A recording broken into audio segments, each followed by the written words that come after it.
What if I told you that one wrong contract could cost your business thousands of dollars, even if your team is small and everyone is getting along right now? It happens more than I'd like to admit. A passionate entrepreneur hires someone that they trust, maybe a virtual assistant, a marketing manager, and they think, we'll figure out the details later.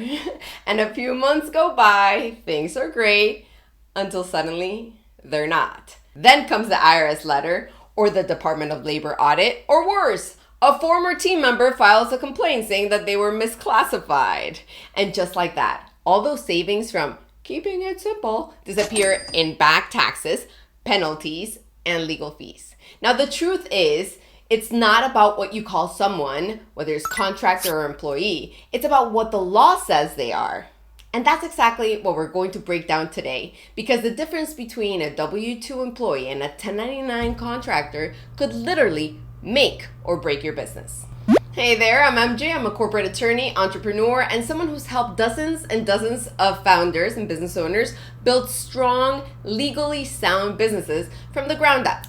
And I know what it's like to juggle growth, people, and paperwork all at once, and how easy it is to overlook the legal details when you're focused on building something that really matters to you. In this video, I'll walk you through what the real difference is between a W-2 and a 1099, why misclassification is one of the most expensive mistakes small business owners make, and exactly how to decide which one is right for your business. By the end, you'll know how to protect your business and, more importantly, your peace of mind. Now let's start with this. The moment you bring someone into your business, even a part-time assistant or a consultant, you're creating a legal relationship with them. It doesn't matter if they're your best friend, your cousin, or just a freelancer that you met online.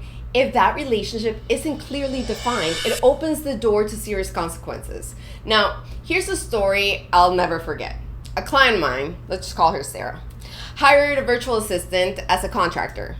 Everything was great for 2 years. Then the assistant decided to leave, and when she filed for unemployment benefits, the state said, wait a minute, you weren't really a contractor, you were an employee. And guess what happened next? Sarah had to pay back taxes on payroll, interest, and penalties, and it totaled over $18,000. And she said to me, MJ, I honestly thought I was doing the right thing.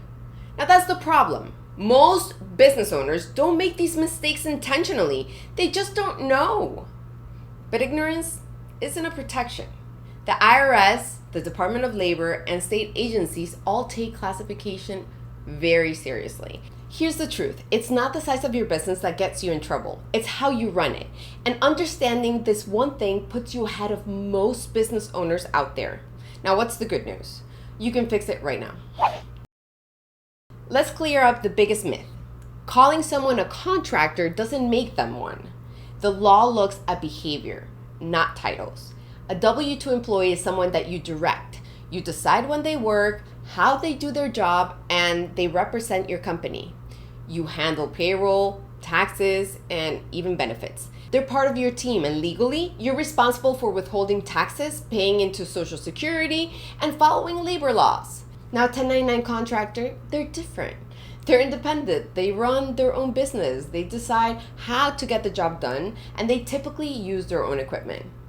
They're paid per project or per invoice, and they handle their own taxes and benefits. Here's how I like to think about it. If they're on your team's group chat, showing up into meetings every week, and you can't move forward without them, that's probably an employee.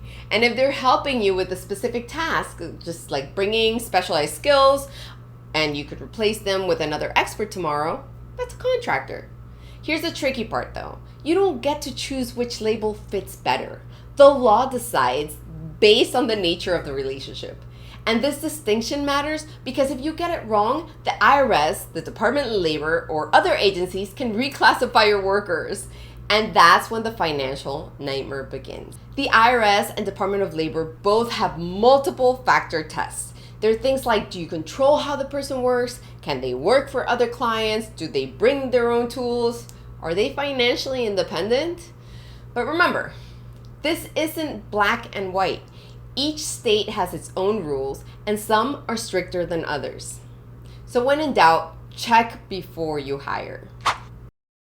Many entrepreneurs think, not just hire contractors so I don't have to deal with payroll taxes or benefits?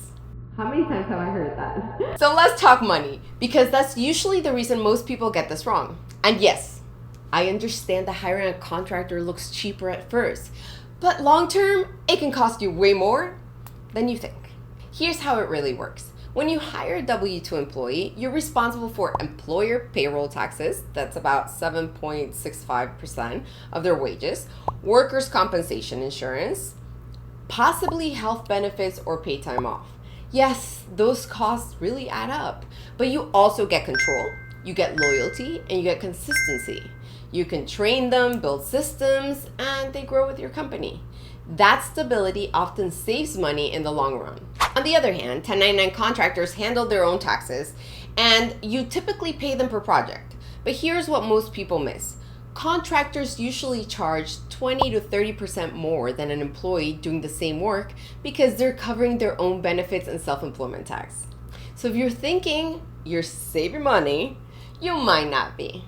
And if that contractor ends up functioning like an employee, fixed hours, company tools, constant oversight, well, then legally you owe those taxes and benefits retroactively. That's where businesses get hit hardest, not because they did anything malicious, but because the classification didn't match reality. So before you decide based on cost, ask yourself, what's the real investment here? Stability and control, or flexibility and short-term savings? Okay, now that we've covered the what and the why, let's talk about the how. Because even if you understand the difference between a 1099 and a W-2, you still need the right contract to protect your business. Let's see what these contracts must include. Now, a solid agreement with an employee clearly defines the roles, the responsibilities, compensation, and benefits. It also has things like confidentiality and termination policies. Now, Florida is an at-will state, so you technically don't need and may not be better for you to have a contract with your employee. But you should have offer letters that spell out things clearly, like the role and responsibilities. And it should also have things like compensation and benefits. Now, you should have an agreement that's signed with them that talks about confidentiality and non-solicitation, but we'll talk about this in another video. This gives your employees structure and you legal protection. Now, an independent contractor should have an agreement, and it looks different. It should spell out deliverables, payment terms, intellectual property ownership, and this is key, a statement confirming that they're not an employee. That one clause can really make or break your defense if questions ever come up from the IRS or Department of Labor. Now, obviously, how the relationship works will also be taken into consideration. Because if you've ever faced a dispute, verbal trust won't really protect you. Written clarity will. So what should you do now? Here are your next steps. Review your team. List everyone who works with you. Now you have your contractors, your assistants, your consultants. List everybody. Identify how they actually work day to day. Use the right agreements. Employment agreements for W-2 hires, contractor agreements for 1099s, and keep your records clean. You have to store tax forms, contracts, and payroll details in one place. Budget realistically. Factor in payroll taxes and benefits when calculating the true cost. And ask before you act. If you're unsure, talk to a corporate or employment attorney before hiring. A 1-hour consultation can save you a 5-figure penalty easily. You've already done the hard part, which is starting your business. Now it's time to protect it. If this video helped you, hit subscribe, click the bell, and share it with another entrepreneur who could benefit from it. Because every successful company starts with smart, legal, and financial decisions. Let's make sure that yours is built on solid ground.